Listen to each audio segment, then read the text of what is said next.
Okay, at 3:45 this afternoon, the Porter County Dispatch Center in Porter County received a report of a crash that occurred on I-94 at the 19-mile marker. This is 1 mile east of the Portage exit. So what I can tell you right now is this is all preliminary, but right now two local fishermen were walking Salt Creek, scouting Salt Creek for potential fishing holes when they saw a vehicle partially in the creek and underneath the I-94 bridge that goes over Salt Creek. Out of curiosity, they decided to look into the vehicle and they saw it was occupied by one male occupant. One of the Good Samaritans touched this occupant, thinking that this person was deceased, and they were not. The occupant turned their head and began speaking to our Good Samaritan. He relayed that he had crashed a couple of days ago, potentially last week, but he could not reach his cell phone to call for help. The individual is a male. He's in his late 20s.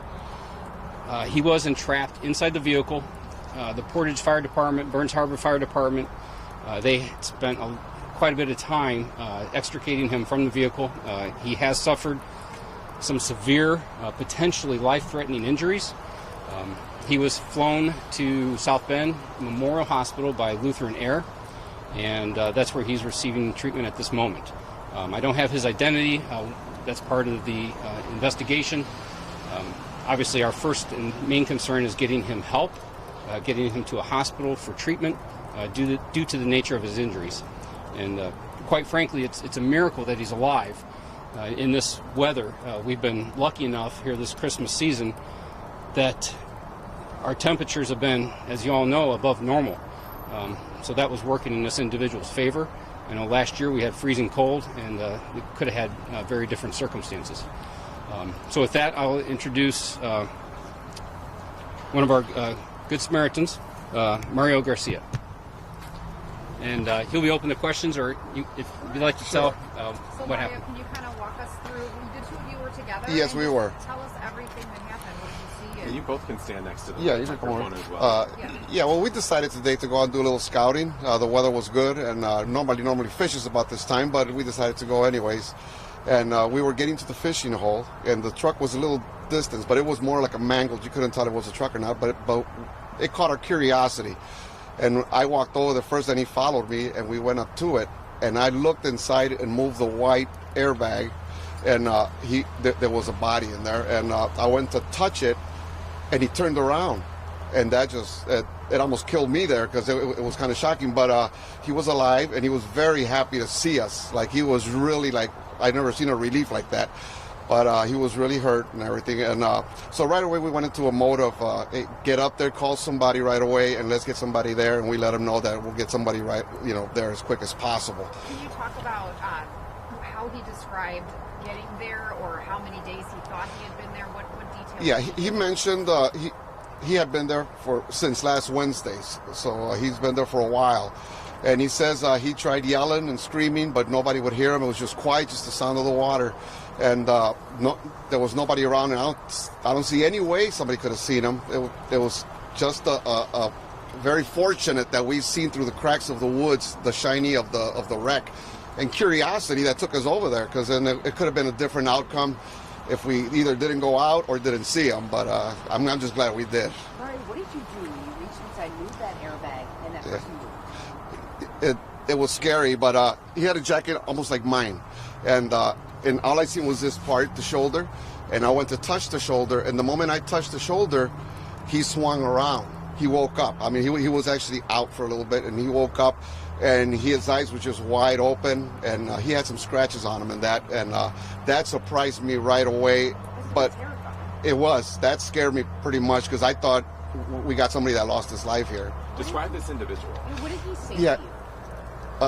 He said to me that he's been there for a long time, that he had almost lost all hope because nobody was there, and one more day and something could have been very different here. But he was a young guy, and it looked like he was really fighting to be there, to stay around. He didn't want to go. So he made a big effort, and I hope he makes it well. You know, I hope the best for him. But yeah, both me and Nivea were there, and he went up right away up to the highway and made a phone call. It's almost impossible when you see how he got there. How do you do that? But that's where he ended up, and it was a sight to see. It was something else. He didn't mention anything on survival. There was no way he could move, so he had to survive just on just his youth. You know, he's in his late 20s. I mean, his youth has a lot to do with it, and God's help there, because I don't see no other way. His phone fell to the side. He couldn't reach it, and he was pinned very, very tight. Like, they had a very hard time to get him out. Navarro, walk us through what your experience was like with all of this. So you go down there, you guys are fishing, you notice the mangled truck there. Take us through what happened. I couldn't describe it. I mean, I looked down, I seen the truck. It didn't look like a truck. I just followed Mario's guide. He said, get on the phone. I seen the person inside, the occupant, and my first instinct was call, for help.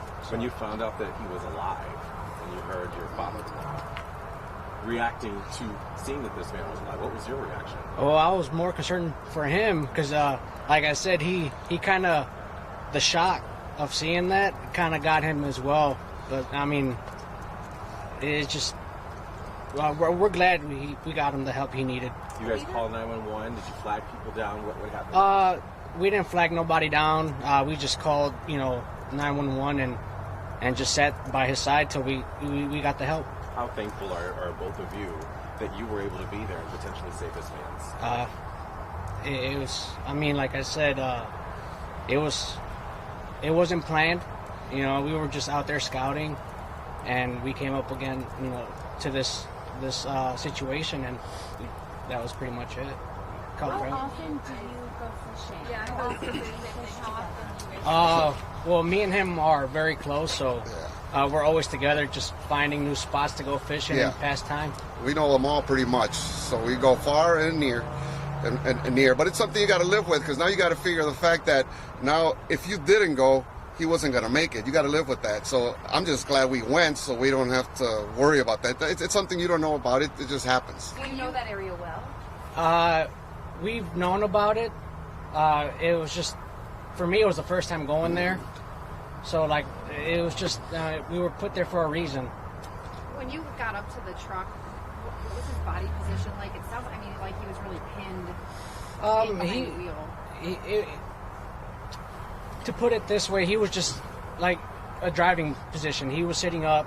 He was obviously pinned, and that he was. And in the time that it took for rescuers to get there, That was pretty quick.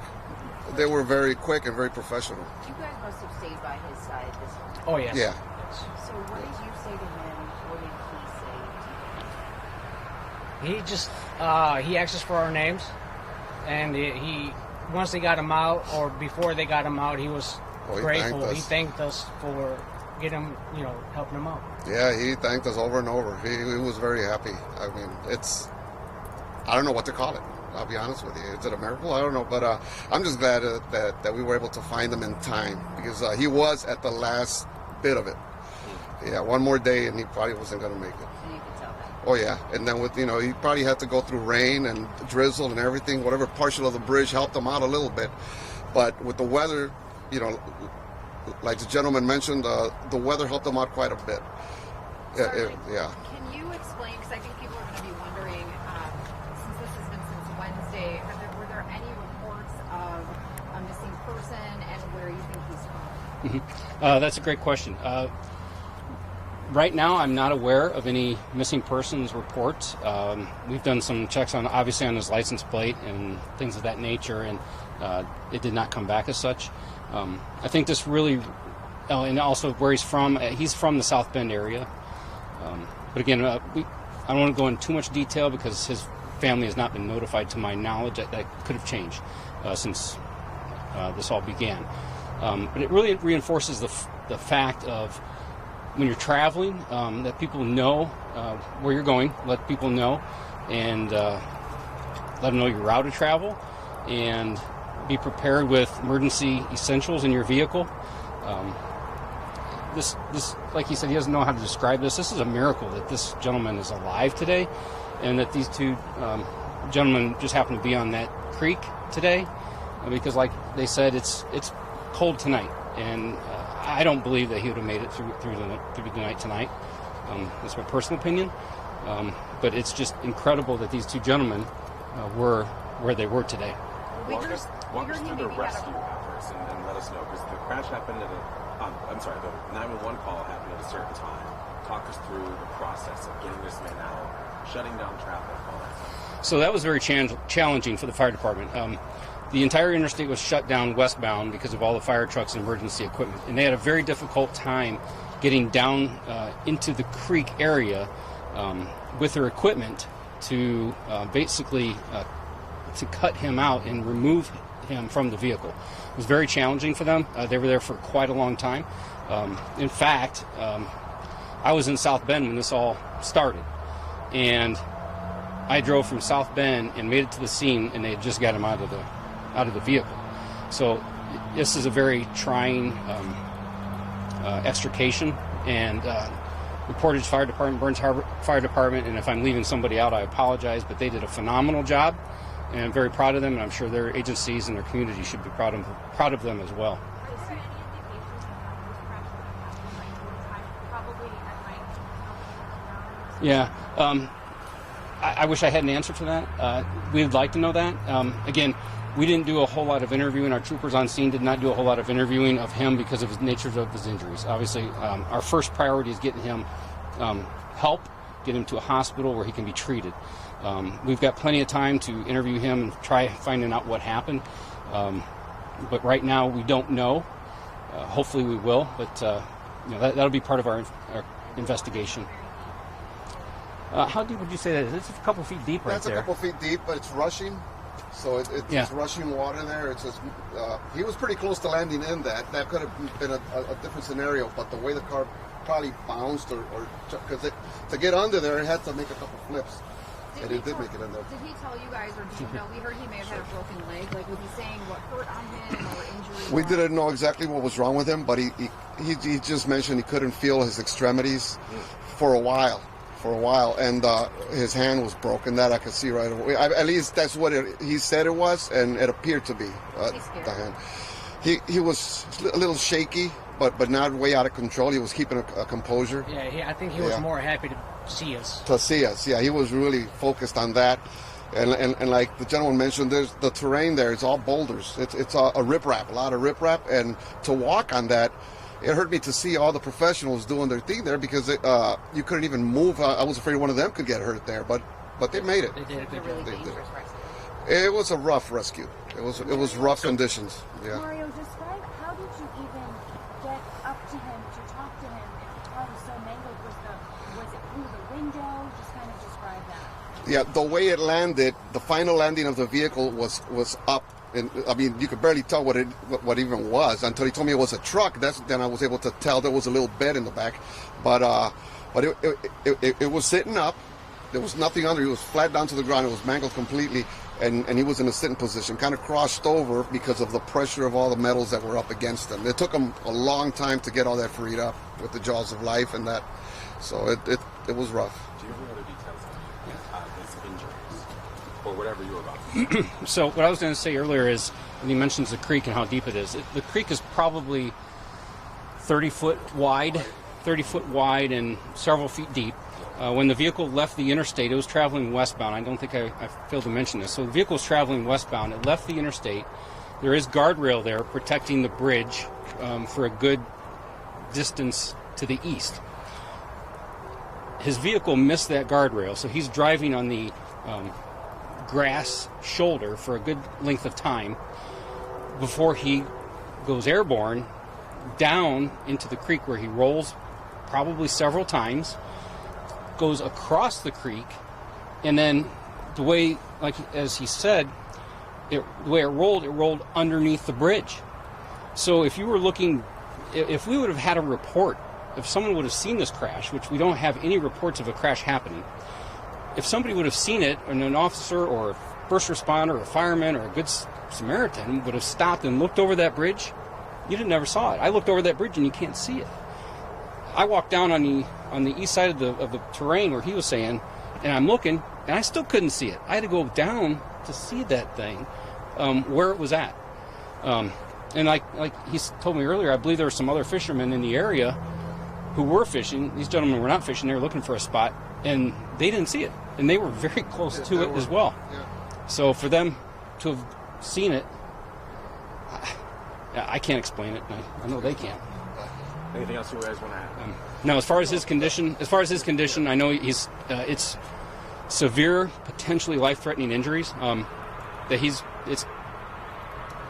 it's going to take some time to heal, and our thoughts are with him right now, and wishing him all the best when it comes to his recovery. Thank you. Thank you so much for sharing. How do you feel right now? What are you thinking about tonight when you go to sleep? Well, how fortunate we were to be there, to go out and walk around, because that was one of those decisions. Do we do it?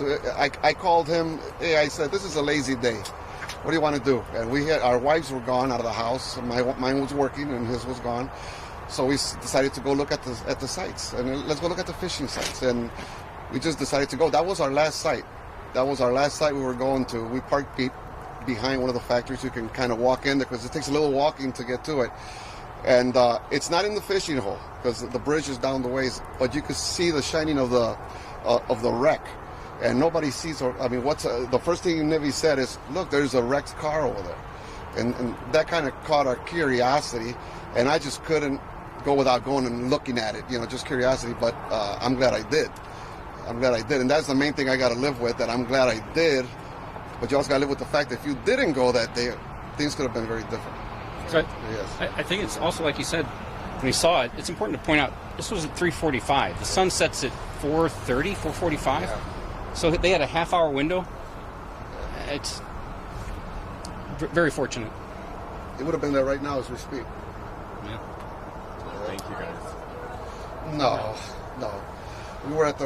I'm glad we were at the right place at the right time. That was the only thing. You don't even know his name.